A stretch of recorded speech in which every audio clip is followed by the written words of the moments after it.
Well, it's time to do one little project. Back when I picked up that old Coleman lantern, I picked up 3 Coleman lanterns. And I think I got a pretty good idea of what this one needs done. So, let's replace the socks and check out the fuel tank. Thanks for watching The Joy of Fixing. Nice to have you here.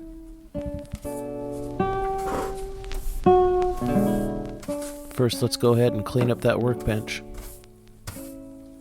Yeah, you know, this little Coleman lantern came to me in a pile, and everything was there. It's nice to be back out looking at the projects again, even though every corner is crammed with them. Guess that's what happens when you get disabled, but if you can get out and work on something to keep your spirits high, I say go for it. And that's just what I'm doing. Nice quick project here. We're just going to take the cap off, remove the glass, nice original glass. So we'll try not to break that. Keep it out of the way, but we know we won't be in here too long. I'm gonna grab a paper towel and just wipe out any of that old funk.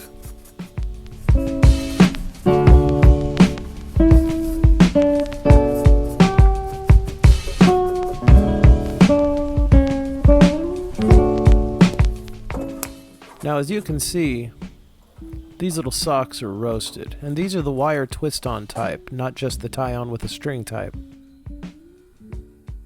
Pretty much all I should have to do is untwist these wires and take these nasty little sacks off of here.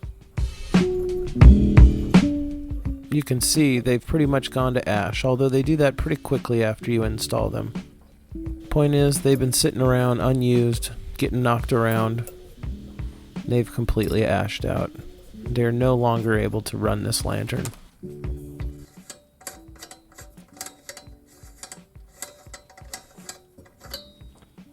Now I'm going to open up the fuel tank here and try to take a look. I haven't looked in this one yet, and I just want to know if I'm getting into any weird varnish from someone burning kerosene or something. But that appears to be nice, clean, white fuel or camp fuel. That little flashlight wasn't doing a great gig, and I'd really like to see what's going on inside this. The fuel tanks can get rusted out, but I just have a feeling this one's not. That's why I bought it.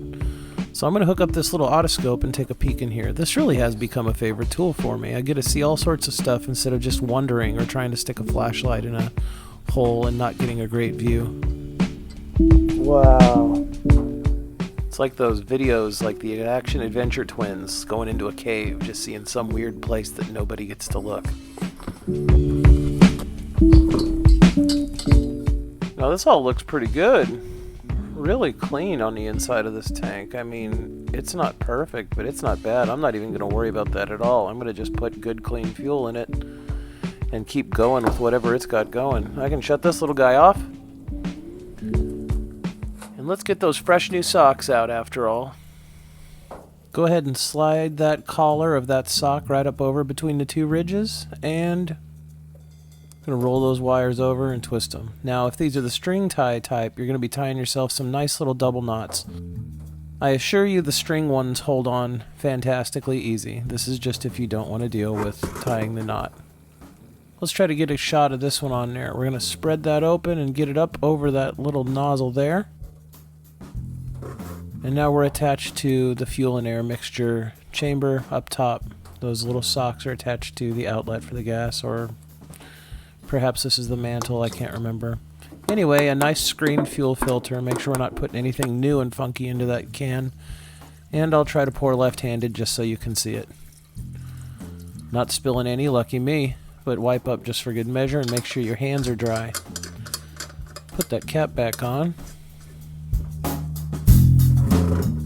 Now I threw a few pumps in this so I can turn this on and start moving gas up the, whatever that thing in the middle is called, the generator tube. Anyway, I'm going to light these new socks and get them going.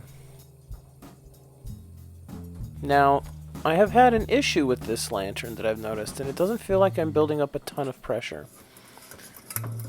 I can kind of go at it forever, although the label does tell you to go about 30 times from nothing, so we're getting there. But one thing I've noticed is that seal just isn't making a nice, sweet slide inside that pump, so I'm going to throw a little oil down in the oil hole Nice penetrating lubricant. And now I'm going to start running that back and forth. Now that seal should be coming back to life just a little bit, because it's not in bad shape. It just kind of seems like it dried up a little and shrunk. Now I'm starting to push good pressure into that tank.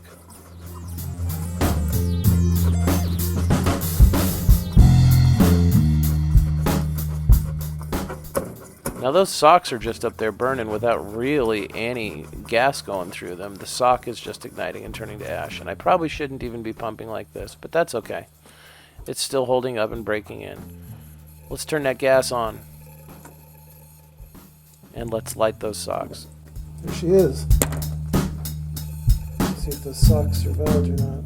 There we go. Now we're starting to break them in.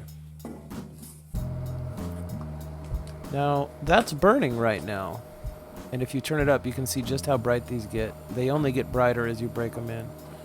You'll notice a black background now. It's like shooting a camera at the sun. It is so bright. And of course, it's burning off the beginning of those socks and blowing smoke over here. I'm going to turn on this little solar fan and lighting system that I had hooked up over here for the lights. Just kind of blow some fresh air through there so I'm not breathing all that. We'll look at that solar system again in a second just for fun at the end. It's kind of interesting. Let's turn this little lantern off and put the glass and the lid back on. You know, we got one set of lights working here about one of the old schoolest way, just with fire and fuel and air mixture.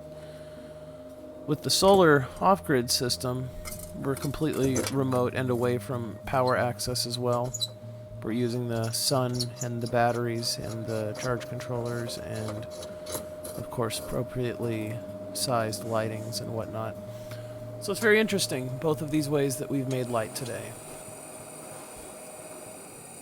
I want to get one more shot of just how bright this thing gets.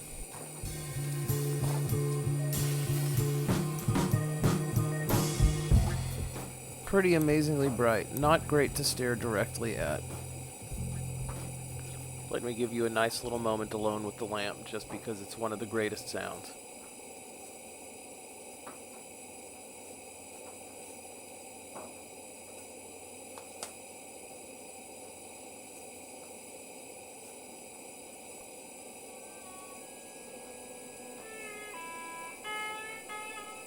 Alright, enough of that. Time to turn it off. Now, even though this looks like it's not still lit, there is still plenty of combustion or flame or whatever you want to call it going on up inside that fuel air mixture. In fact, on the label it'll tell you it takes 1 minute to 2 minutes for that flame to completely go out as that gas slowly burns its way out of the tube. So while you're shutting it down, give it a couple flare-ups and flare-downs just to work that knob out.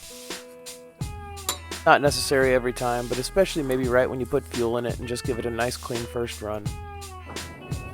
I'm not sure why my knob doesn't all the way go to off. I think the knob's just on a little crooked. Well, that's about it. Except for, of course, the solar panel system I'd mentioned.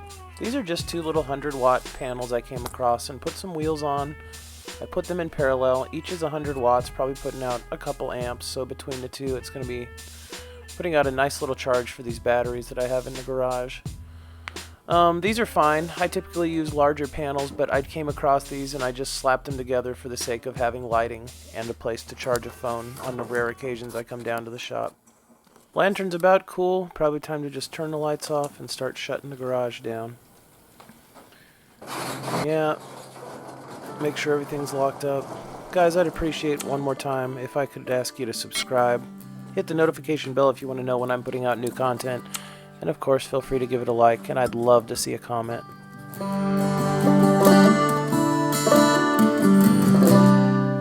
Well, the lantern's cooled down, and that means I can finally put the case back on top of it. This one just has 2 snaps on the side, and they are very aggressive. Show you one more peek of this solar system on the way out. Just a little cheapy battery gauge off of eBay and another little 12-volt accessory thing over there. There's a Xantrax C40 charge controller. And this little guy can show me my voltage. It was the easiest way to just throw a digital voltmeter on it, was to do the cigarette lighter adapter. Charging phones and Bluetooth speakers. Piece of cake. Always have little things charged out here, and that's really a plus. Well, guys, thanks for watching. I sure do appreciate it, and I hope you had fun watching work on this little Coleman lantern. Have a great day.